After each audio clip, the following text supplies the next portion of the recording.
বন্ধুরা, আপনাদেরকে আমার চ্যানেলের একটি নতুন ব্লগে স্বাগত জানাই। আজকের নতুন রেসিপি ভিডিও নিয়ে আমি আবারও চলে এসেছি। আর আজকে সকাল সকাল দেখুন বাড়িতে চলে এসেছে পাবদা, টাটকা টাটকা নদীর পাবদা, আরও এসেছে চিংড়ি। আর দেখুন অনেকগুলোই পাবদা পাওয়া গেছে, তার সঙ্গে পাওয়া গেছে 6টা মতো বড় বড় সাইজের গলদা চিংড়ি। সেইগুলো এখানে ধুতে বসে গেছে আমাদের বাড়িরই একজন রাখি। দেখুন এখানে ও ভালোভাবে এই পাবদাগুলোকে ধুয়ে নিচ্ছে, তারপর ধুয়ে নেবে চিংড়িগুলোকে। আর এখানে পাবদাগুলো ধরছে, বাঁ সাইডে রয়েছে চিংড়িগুলো। যখন দেখে নেওয়া যায় কতগুলো এখানে চিংড়ি মাছ রয়েছে। ওকে বারবার বলতেই ও এখানে চিংড়ি মাছ, পাবদা মাছ সমস্তগুলো বার করে দেখিয়ে দিল। এখানে ওই পাবদা মাছটা ধোয়া হয়ে গেলে চিংড়ি মাছগুলো ধুতে নেবে। দেখুন এখানে 6টা মতো চিংড়ি মাছ আছে। আর চিংড়ি মাছগুলোর দাঁড়াগুলো বেশ বড় বড় সাইজের ছিল, যার জন্য সমস্ত দাঁড়াগুলোকে ফেলে না দিয়ে বড় বড় সাইজের দাঁড়াগুলো রেখে দিয়েছি। এগুলো ঝাল হোক বা গলদা চিংড়ি, মালাইকারি, এইগুলো খেতেও কিন্তু বেশ ভালো লাগে। যদি মালাইকারিতে আমরা এইগুলো বাদই দিয়ে দিই। সমস্ত মাছগুলো এখানে ভালোভাবে ধুয়ে দিয়েছে। এগুলোকে এরপর নুন হলুদ মাখিয়ে রেখে দেবো কিছুক্ষণের জন্য। আজ আমরা বানাতে চলেছি চিংড়ি মাছের রসা। এটা বেশ সর্ষে বাটা দিয়ে রসাটা বানানো হয়। আপনারাও বাড়িতে ট্রাই করতে পারেন। গলদা চিংড়ি মালাইকারিতে আমি বহুবার বানিয়েছি। আজকে রসা বানানোর জন্য দেখুন কড়াইয়ে ভালো করে কিছুটা পরিমাণ তেল গরম করে নিয়েছি। তারপর নুন হলুদ দিয়ে মাখানো চিংড়ি মাছগুলোকে ভাজতে দিয়েছি। প্রচুর পরিমাণে তেল এখানে লাগবে না, আর চিংড়ি মাছ বেশি ভাজতেও লাগে না। দেখুন অর্ধেকগুলো চিংড়ি মাছ ভাজা হয়ে গেছিলো, আর এই অর্ধেকগুলো ভাজা হয়ে গেছে। এবার একটা সাইড আমি উল্টে নিচ্ছি যাতে বোথ সাইড ভালোভাবে ভাজা হয়ে যায়।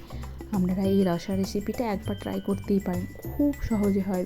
5 থেকে 7 মিনিটের মধ্যে হয়েও যায়, আর খেতে হয় দারুণ টেস্টি। মাছগুলো ভাজা হয়ে গেছে, এক এক করে আমি কড়াই থেকে তার জন্য তুলে নিলাম।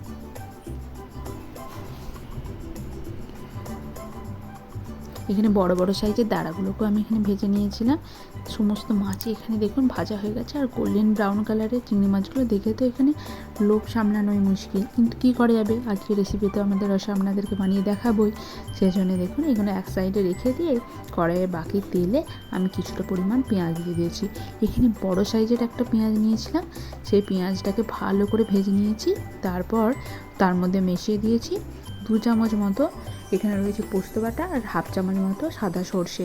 এটাকে ভালোভাবে বেটে নেওয়া হয়েছিল। তারপর এটাকে সঙ্গে মিশিয়ে দেওয়া হলো। দেখতে পাচ্ছেন ফুটতেও শুরু করে দিয়েছি। এরপর ভেজে রাখা চিংড়ি মাছগুলো এর মধ্যে মিশিয়ে দিতে হবে। মিশিয়ে দিয়ে হলে ফুটে উঠলে চেরা কাঁচা লঙ্কা আর উপর থেকে কাঁচা সর্ষের তেল ছড়িয়ে দিলেই আপনাদের চিংড়ি মাছের রসা রেডি। 5 থেকে 7 মিনিট লাগে, কিন্তু খেতে হয় একেবারেই দুর্দান্ত। আপনারা অবশ্যই বাড়িতে চিংড়ি মাছ আসলে ট্রাই করে দেখবেন, গরম ভাতের সঙ্গে খেতে লাগে দুর্দান্ত। এখানে কাঁচা লঙ্কাগুলো ফাটিয়ে দেওয়া হচ্ছে, আর ওপর থেকে ছড়িয়ে দেবো কিছুটা পরিমাণ কাঁচা সর্ষের তেল। তাহলেই এই রসা আমাদের একদম কমপ্লিট হয়ে যাবে। দেখুন ফুটফুট করে ফুটছে, আর এত সুন্দর গন্ধ বেরোচ্ছে যেটা আপনাদেরকে বলে বোঝানো একেবারে অসম্ভব। তার সঙ্গে আজকের রেসিপিতে আছে আলু, ডিম, মুসুর কলাইয়ের একটা তরকারি। সেই জন্য দেখুন কয়েকটা বড় বড় সাইজের আলু আর টমেটোটাকে কেটে নিয়েছি। তারপর এটাকে ভালোভাবে কচলে ধুয়ে নিতে হবে। ডিম ভেজে নিতে হবে। ডিম ভেজে তুলে রেখে আলু, মুসুর কলাইকে ভালো করে সেদ্ধ করে পেঁয়াজ দিয়ে সাঁতলে নিলে একদম তৈরি হয়ে যাবে। খুব সহজেই হয়ে যায় এই রেসিপিটি, আর খেতে হয় খুবই টেস্টি। চলুন আজকে রেসিপি থালিটি আপনাদের সঙ্গে এরপর শেয়ার করে নিই। দেখুন গরম ভাত দিয়ে দিয়েছি প্রথমে, তারপর বাকি রেসিপিটাও রেডি করে নেবো। এখানে দেখতেই পাচ্ছেন আমার একটা করে থালা এদিকে রয়ে গিয়েছিলো, সেই জন্য আমি এটা সরিয়েও নিলাম। আর রয়েছে কিছুটা পরিমাণ শসা, তার সঙ্গে একটা কাঁচা লঙ্কা। এই শসা কাঁচা লঙ্কাটা আপনারা একটু খেয়ে দেখবেন, যে কোনো খাবারের সঙ্গে একটু স্যালাড নিলে তার স্বাদ অনেক গুণ বেড়ে যায়। তার জন্য গিয়ে পোস্ত ফোড়ন দিয়ে এখানে রয়েছে পুনকা শাক ভাজা। আমাদের বাড়িতে শাক টক এই দুটো জিনিস তো না থাকলে চলেই না।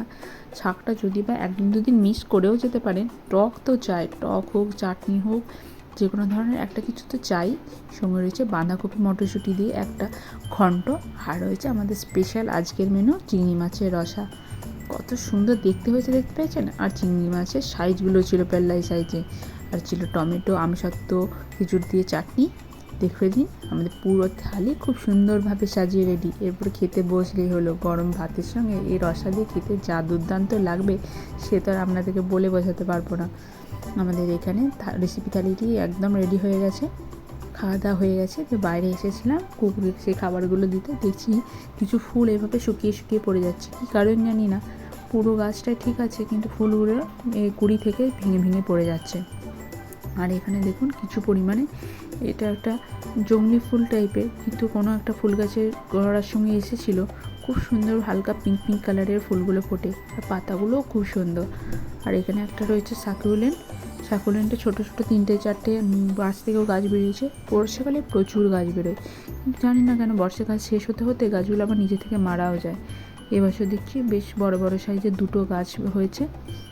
আর এখানে দেখুন রান্নাঘরের বাইরে এসে দেখছি এখানে একটা পাখি অনেকক্ষণ ধরে যাতায়াত করছে, হয়তো ওখানে বাসা বাঁধার জন্য জায়গা খুঁজছে।